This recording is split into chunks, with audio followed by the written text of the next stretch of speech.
BBQ ribs. Mention them, and most folks conjure up images of smoky, fall-off-the-bone meat, slathered in rich, tangy sauce. It's the taste of backyard cookouts, lazy summer weekends, family gatherings, or just a comforting bite after a long, hard day. It's American comfort food at its finest, a dish celebrated from coast to coast. But what if, one day, the heavenly flavor of those familiar ribs didn't come from a secret family rub or a master smoking technique? What if it came from a dark secret, a truth so horrifying you'd never dare to eat anything again? Our story begins in a quiet, windswept town in the heart of Kansas. Smoky Joe's BBQ, a celebrated smokehouse and restaurant, was practically a landmark in Wichita, Kansas.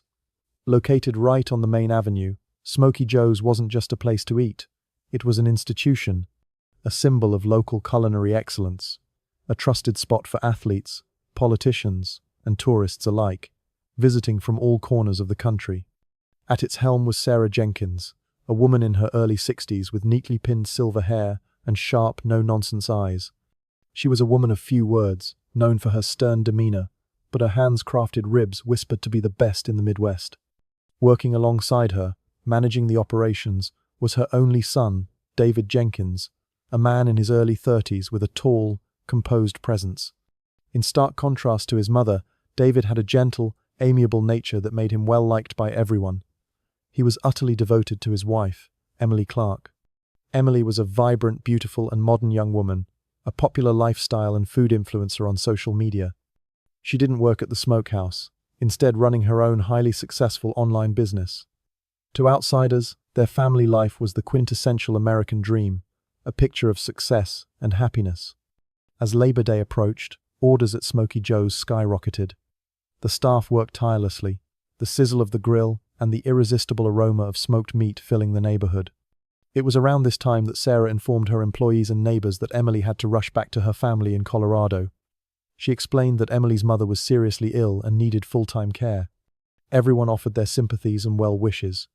A fresh batch of ribs, carefully prepared for the holiday rush, was sent out. And that's when something truly bizarre happened. This particular batch of ribs was unbelievably, almost unnaturally, perfect.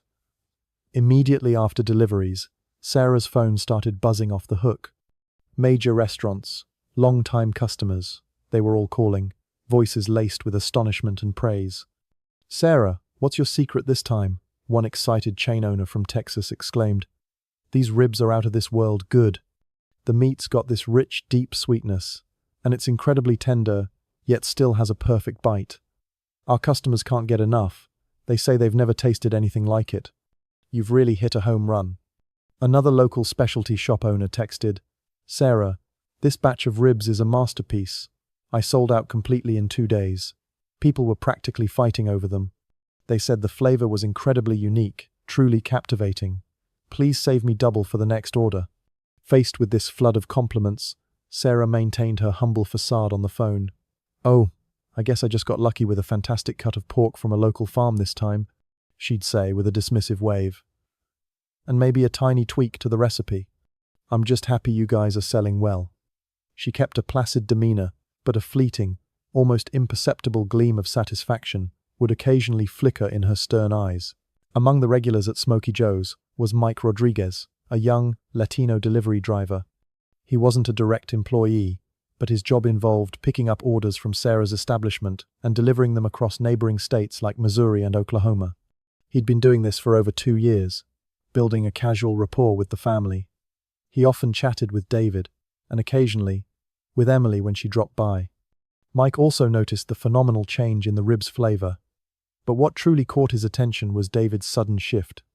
Since his wife supposedly left, David had become strangely withdrawn. He looked noticeably thinner, his eyes perpetually sunken and swollen, like he hadn't slept or had been crying a lot. He barely spoke, just moved mechanically through his tasks. Whenever anyone asked about Emily, he'd give a terse reply about her still being in Colorado, then quickly change the subject. David's visibly pained expression made Mike assume he was simply missing his wife deeply. He didn't suspect anything else. He just felt pity for the quiet, lovesick man. In the following days, Mike continued his delivery routes. But David's haggard, sorrowful image lingered in his mind. He started paying closer attention to what was happening at Smoky Joe's. And that's when he began to notice many things that were seriously off. David, the grieving husband, remained consumed by his sorrow. He worked like a soulless automaton. Sometimes, Mike would catch David standing alone in a corner of the yard, staring blankly into the distance, quickly wiping away tears if anyone approached. His anguish didn't seem like ordinary grief. It looked like the torment of someone wrestling with a terrible, unspeakable secret. Meanwhile, Sarah, the mother, displayed an entirely opposite demeanor. She maintained her usual sternness, but became even more energetic and decisive in her work. She seemed to have completely taken over her son's management role. And most notably, whenever anyone mentioned her daughter-in-law Emily, though she'd still say Emily was in Colorado, a cold, almost unreadable glint of satisfaction would flash in Sarah's eyes, something Mike couldn't explain. Another peculiar detail was the main meat preparation area, the butchering room, and the largest walk-in freezer. This was a space Mike used to freely enter to help with loading and unloading. Now, it was always locked with a brand new padlock. Sarah explained it was to protect the family's secret recipe, stating that from now on, only she and David were permitted inside. The explanation sounded plausible, but it created an odd separation in a place that had always been remarkably open. One late afternoon, Mike arrived at the smokehouse to pick up a rush order for Kansas City, Missouri. After loading up, he needed to use the restroom. The restroom was located at the back of the building, requiring him to pass by the butchering room. As he walked by, he was hit by an overpowering chemical cleaning smell, a strong, almost acrid bleach scent. It completely masked the usual aroma of hickory smoke and BBQ sauce that defined the place.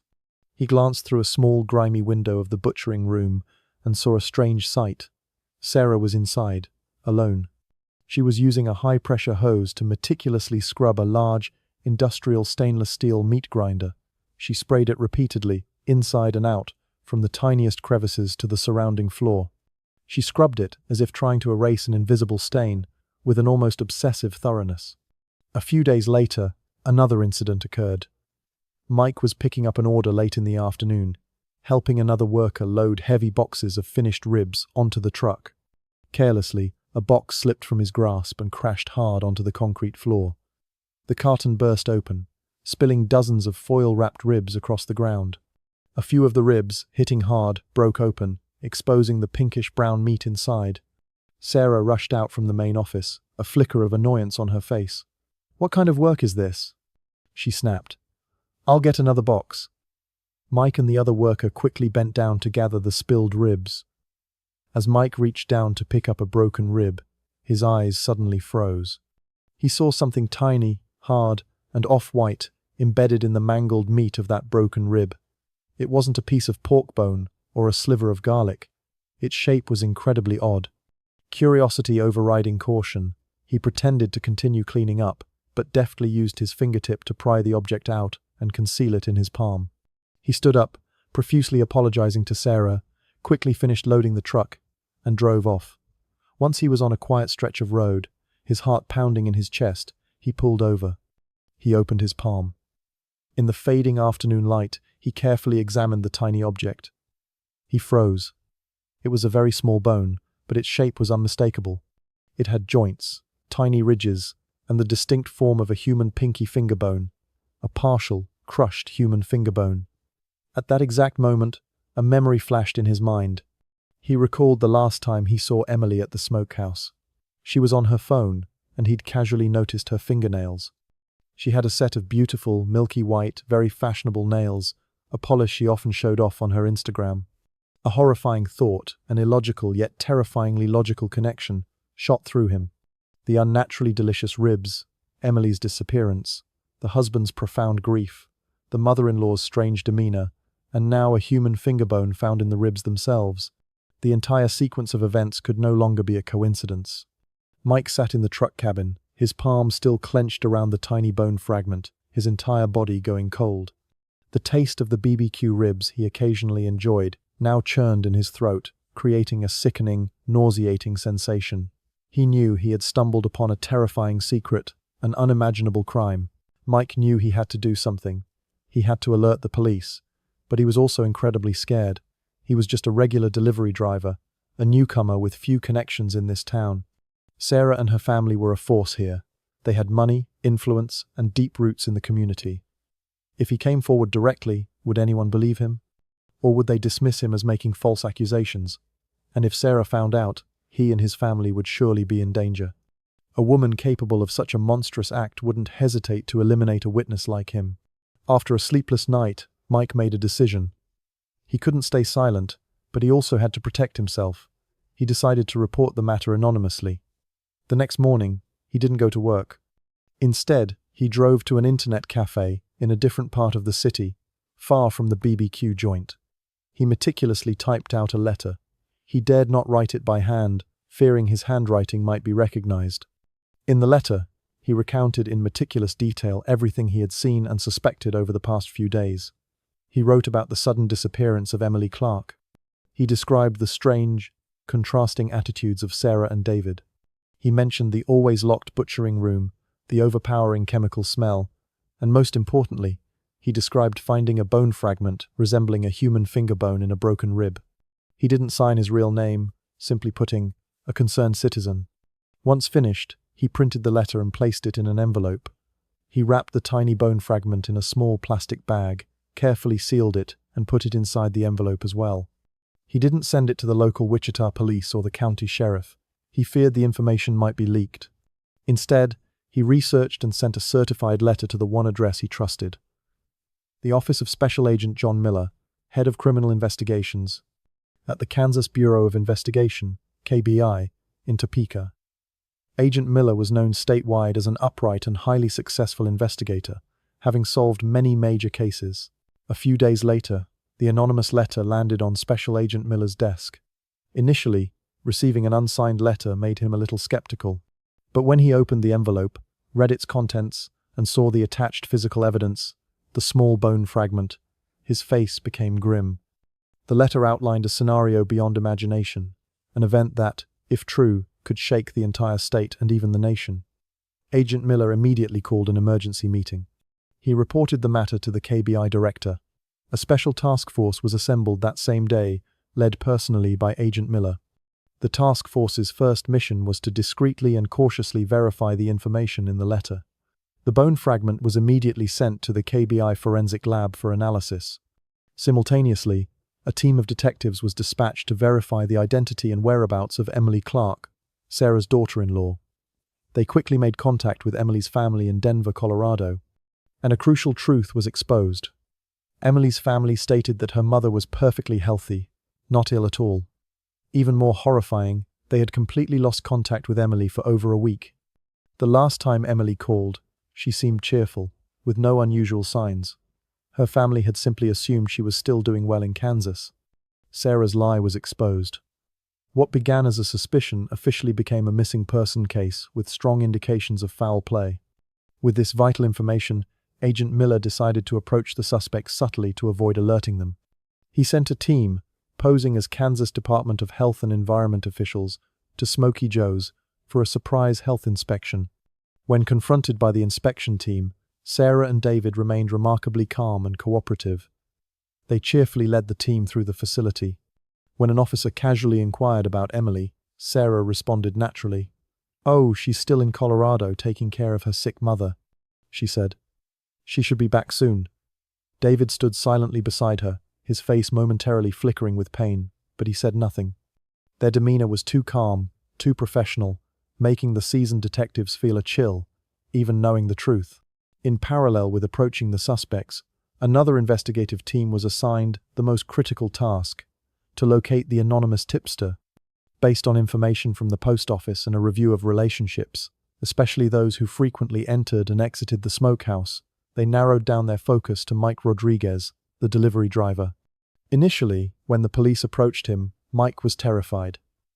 He denied everything, claiming he knew nothing. He feared retaliation, feared involving his family. But after a direct meeting with Agent Miller, who offered reassurance and detailed measures to ensure his absolute safety, including temporary witness protection if necessary, Mike trusted them. He provided his full testimony. His detailed, vivid account, matching the information provided by Emily's family, became the final key. It formed the solid legal basis for the task force to obtain an emergency search warrant for the entire Smoky Joe's BBQ facility and the family's residence. The real confrontation, the horrifying unveiling of the secret, was about to begin. The forensic analysis results from the KBI lab had arrived. The small bone fragment Mike found was confirmed to be a human finger bone. Mike's testimony and Emily's family's statements, combined with the scientific evidence, formed an unassailable legal foundation. The emergency search warrant for Smoky Joe's and the family's home was immediately approved by the Kansas District Attorney's Office. Special Agent John Miller knew this was the decisive moment. He mobilized a large force, including the most elite investigators from the Homicide Squad, Forensic Crime Scene Unit, and State Patrol, to ensure the search was conducted safely and effectively. One morning, just as Smoky Joe's was starting a new workday, dozens of police vehicles converged from two directions, quickly surrounding and cordoning off the entire area. State Patrol officers, armed, stood guard at all entrances and exits, allowing no one in or out. The bewildered workers inside were asked to cease operations and gather in a separate area for questioning. Sarah and David, upon seeing the overwhelming police presence, could no longer maintain their composure. Both their faces turned ashen. Sarah tried to question the officers, but no one answered. They were separated into different areas for investigation, given no opportunity to communicate. The Forensic Crime Scene Unit, led by the state's top forensic experts, began their work. Dressed in full protective suits, carrying specialized equipment, they split into multiple teams to simultaneously examine key areas. The first team focused on the butchering room, believed to be the primary crime scene. The room appeared clean, but when the experts activated specialized UV lights and sprayed luminol onto the surfaces, a horrifying sight was revealed. Under the eerie blue glow of the chemical, countless bloodstains had splattered across the walls, ceiling, and coated the massive industrial meat grinder. The blood had been meticulously cleaned, invisible to the naked eye, but it couldn't evade science. On the spot, rapid tests confirmed it was human blood. The experts meticulously disassembled each part of the grinder. Deep within its crevices and on its blades, they found numerous tiny human bone fragments, pulverized into dust. They also discovered long, brown hair strands that matched Emily's hair color, and even a tiny shard of a stone bracelet that her family had described. This crime scene alone was enough to prove that a human body had been processed here. Meanwhile, the second team searched the family's residence. In David and Emily's bedroom, they found no signs of a struggle. But when they checked electronic devices, they discovered that Emily's phone, laptop, and all her personal identification documents had mysteriously vanished. This contradicted Sarah's story that Emily had left in a hurry for her family. No one traveling for an emergency would leave behind such crucial personal belongings. The search continued, but after many hours, they still hadn't found Emily's body or any large body parts. This led the task force to a terrifying hypothesis. Could the entire body have been ground up and mixed into the BBQ ribs? With undeniable evidence mounting, Agent Miller decided to directly confront Sarah. In the interrogation room, Sarah sat silently. Her usual benevolent expression had vanished, replaced by a cold, resigned look. Agent Miller placed crime scene photos on the table. "Can you explain these human bloodstains in the butchering room and these bone fragments, Sarah?" he asked. Sarah looked at the photos, exhaled slowly, her shoulders slumping. She knew it was over. She began to cry, tears tracing paths down her wrinkled face. She recounted a tragic story. She claimed that she and her daughter-in-law, Emily, had irreconcilable differences. Emily was a modern woman, accustomed to city life, unsuitable for the traditional ways of a family business like theirs. Emily wanted to move out, wanted David to leave the smokehouse for another job, and even wanted to sell a portion of the business to fund her own ventures or convert it into a fast food chain. Sarah claimed she had tried to reason with her daughter-in-law many times, but to no avail. The conflict escalated to a breaking point that fateful evening. During an argument, Emily had spoken disrespectfully, insulting Sarah and the entire Jenkins family. In an uncontrollable fit of rage, Sarah pushed Emily hard. Unfortunately, Emily lost her balance and fell backward, hitting her head violently on the metal edge of the meat grinder. She collapsed to the floor, motionless. Sarah rushed over in a panic, but it was too late. Emily was dead. Overwhelmed by fear, and not wanting her only son, David, to be implicated, she decided to conceal the crime alone. She conceived of the method to dispose of the body, using the very meat grinder that had caused her daughter-in-law's death. She claimed she did everything by herself that night. Only after she had finished the gruesome task did she lie to her son, telling him Emily had left for her family in Colorado. She asserted that David was completely innocent and knew nothing about the incident until everything was done. Her confession sounded sincere, a tale of a mother driven to extreme measures by love for her child. Sarah's confession was fully recorded. In theory, the case seemed solved. The perpetrator had confessed, and the crime scene and method were clear. However, in the task force's meeting room, there was no sense of relief. Special Agent John Miller sat in silence, his deep-set eyes intently fixed on the whiteboard where the case details were systematically pinned. Sarah's confession seemed perfectly logical. A mother-in-law and daughter-in-law with escalating conflicts, a heated argument, an accidental fatal push, and then a panicked attempt to dispose of the body to protect her only son. Everything seemed consistent with typical psychological reactions. But there was one detail, one single detail, that made Agent Miller and his most seasoned investigators feel that something wasn't quite right: the disposal method itself. It was highly improbable that a woman in her 60s, no matter how angry or panicked, could single-handedly carry out such a gruesome and methodical act. Dissecting a body and then using an industrial grinder to pulverize it would require not only an extreme level of cold-bloodedness, but also significant physical strength. Furthermore, the idea of mixing the remains into BBQ ribs for disposal didn't sound like a spontaneous thought born of fear. It sounded like a premeditated plan, a scheme designed to meticulously erase all traces. Agent Miller concluded that Sarah Jenkins might be a part of the crime, but she couldn't be the sole perpetrator. And her confession, taking all the blame upon herself, didn't seem like remorse but rather a final attempt to shield someone else. And that someone else was none other than her son, David Jenkins. A new line of investigation was launched. Instead of focusing solely on the crime scene, the task force began to delve deeply into the financial situation and relationships of all members of the Jenkins family. A team was assigned to review all bank accounts, loans, and business activities of Sarah, David, and the victim, Emily. Initial results showed Smoky Joe's BBQ was financially sound, with no signs of debt. But when examining David's personal financial activities, investigators discovered several irregularities. In addition to helping his mother manage the BBQ joint, David had several outside business investments, particularly in high-risk tech startups, and all of these ventures were suffering heavy losses. He was in debt for several $1 million from various sources, including high-interest loan shark-type loans. This indicated that David was under immense financial pressure, a strong potential motive for murder. The investigation went deeper. Detectives reviewed David's recurring expenses over the past 2 years and discovered a large payment made regularly each quarter to a major life insurance company. A professional hunch told the investigators this was a critical clue.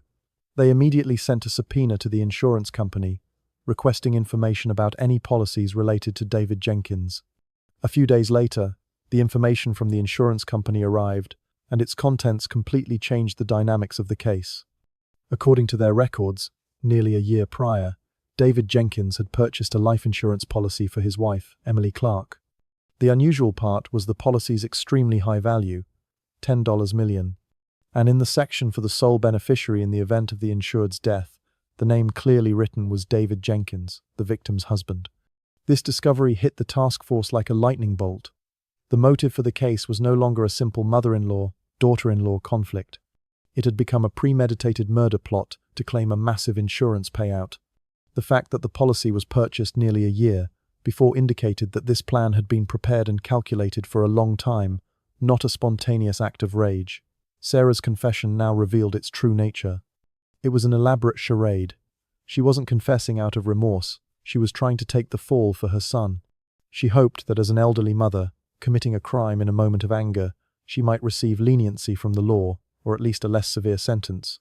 Meanwhile, her son, the direct beneficiary of the $10 million, would walk away completely innocent and free. The case had unveiled another layer. Sarah Jenkins, from being the primary perpetrator, became an accomplice, and David Jenkins, from a dutiful son and grieving husband, became the #1 suspect, the mastermind behind a brutal plot to murder his wife for insurance money. Agent Miller immediately ordered David to be brought in for a new interrogation. This time, The battle of wits wouldn't be so easy. David Jenkins was brought into the interrogation room. He sat there silently. His previous look of sorrow and despair had vanished, replaced by an empty, emotionless gaze. Perhaps he believed that with his mother's confession, their plan had partially succeeded. Special Agent John Miller placed the insurance policy file on the table. "How do you explain this policy, David?" David's expression shifted slightly. He glanced at the documents, then looked up. "It's a policy I bought for my wife. I wanted to secure her future. A $10 million policy while you're drowning in debt. Where did you get the money to pay the premiums?" Agent Miller's sharp, logical questions began to fluster David. He couldn't provide a reasonable explanation. Finally, when he could no longer deny it, David Jenkins broke down. He began to confess the entire gruesome crime. He admitted that he and his mother had conspired to murder his wife for the insurance money. On the night of the murder, after a staged argument, it was David who struck Emily hard from behind with a blunt object, rendering her unconscious. Then his mother, Sarah, helped him hold her down as he used a cord to strangle her to death. After committing the murder, the biggest problem was disposing of the body. David confessed that it was his mother who proposed the disposal method. She said the safest way was to make it completely disappear, to blend it into something no one would ever suspect, the BBQ ribs. They dragged Emily's body into the butchering room. The steel door was locked shut. Under the flickering yellow lights of the smokehouse, the barbaric process began. With chilling composure, David, the son, used the sharp butcher knives he routinely used to prepare pork and began to dismember his own wife's body. The gruesome sound of chopping through bone and flesh echoed horrifically in the confined room. Sarah, the mother, far from being scared, stood by, calmly directing her son on how to make clean cuts, how to separate the meat from the bones, to easily feed it into the grinder. After many hours, the entire body had been reduced to many small pieces. They placed everything into large stainless steel tubs, blood pooling on the concrete floor. Next, they started the massive industrial meat grinder. The machine roared to life, shattering the deathly silence of the night. Sarah, wearing gloves, calmly took each body part, feeding them one by one into the grinder's maw. The machine operated at full power, its razor-sharp steel blades spinning furiously, pulverizing everything from flesh, tendons, internal organs, to bones. The entire body of a human being was transformed into a reddish-pink, unrecognizable pulp. After the grinding was complete, they didn't stop there. Sarah went to the walk-in freezer and retrieved hundreds of pounds of prepared pork shoulder and pork skin. They dumped all that pork into the terrifying mixture. They added peeled garlic, fresh chilies, black pepper, and the family's secret blend of spices, including their signature dry rub for BBQ. Then they turned on the industrial mixer. The giant mixer rotated steadily, blending everything into a single, massive batch of BBQ rib material, appealingly pink, and emitting the characteristic aroma of spices. This ingredient was then taken to the outer production area, where workers would use it the next morning to season and smoke into finished BBQ ribs. The unusually rich, sweet, and robust flavor of that batch of ribs came directly from this grotesque source. But in his despair, David confessed to another secret. He revealed that this wasn't the first time his mother and he had done something like this. Years ago, his father, Joseph Jenkins Sr., had also died in what was deemed a work accident at the smokehouse, but David disclosed that it was a murder orchestrated by his mother, Sarah. His father had been having an affair and intended to divorce her, also planning to sell a portion of the business. Sarah had staged an accident to kill him. She had also received a large life insurance payout from his death. The murder of Emily was simply a repeated crime, part of Sarah's horrifying plan to protect the legacy. David's confession laid bare an unimaginable truth. Sarah Jenkins wasn't just a blindly loving mother. She was a cold-blooded monster, a serial killer. The case had become a case within a case. Emily Clark's murder resurrected another murder case that had been buried in the past. David Jenkins' testimony illuminated a buried crime. The case now had two victims, his father and his wife. The task force now had a nearly complete picture. A wicked, cunning mother had manipulated her weak son into committing brutal crimes. All for money and the family business. The story seemed ready to conclude here. However, for Special Agent John Miller, something still didn't quite add up. He reviewed both mother and son's testimonies. Sarah, in her initial confession, tried to take all the blame. David, in his subsequent confession, shifted almost all the responsibility for the masterminding to his mother. Their actions seemed like attempts to protect each other, a twisted display of maternal and filial love under desperate circumstances. But the seasoned investigator's intuition told him that beneath those confessions lay another truth, a truth about the true nature of the woman named Sarah. He believed that if someone could coldly plan the murder of her husband and then her daughter-in-law, her love for her son also needed to be re-evaluated carefully. Agent Miller issued a final command. He ordered a team to return to Sarah's home to conduct another search, a more meticulous and detailed one, focusing particularly on her personal belongings.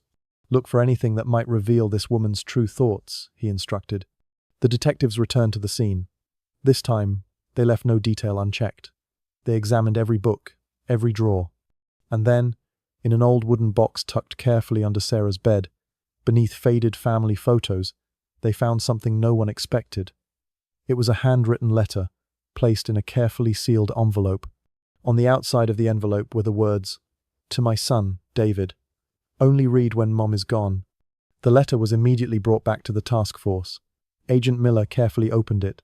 Its contents revealed Sarah's true face, a chillingly cold and utterly ruthless persona. The letter was not a loving farewell from a mother. It was a meticulously planned blueprint, a clear and calculated set of instructions.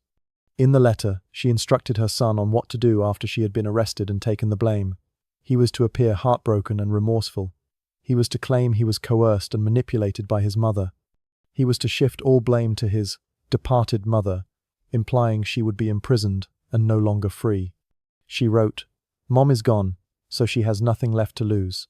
But you must live. You are the future of Smoky Joe's." She even provided detailed instructions on how he could legally claim the $10 million insurance money.